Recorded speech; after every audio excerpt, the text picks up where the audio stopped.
Be sure to read and follow the safety guidelines to protect your computer from potential damage and ensure your personal safety. For more information about safety guidelines, see the owner's manual at dell.com/support. Before you begin, turn off the computer and disconnect all the attached peripherals. Before proceeding, ensure your computer is in service mode. To enter service mode, press and hold the B key on the keyboard and then press the power button.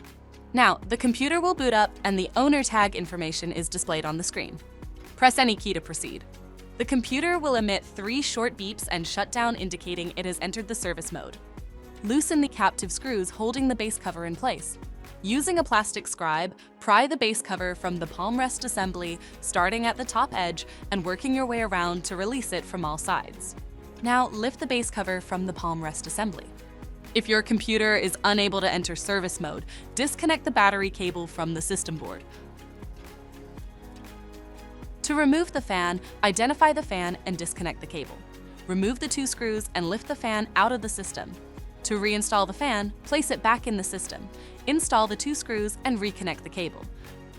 If the battery cable was disconnected earlier, make sure to reconnect it to the system board. Next, align the base cover with the palm rest assembly and gently place it into position.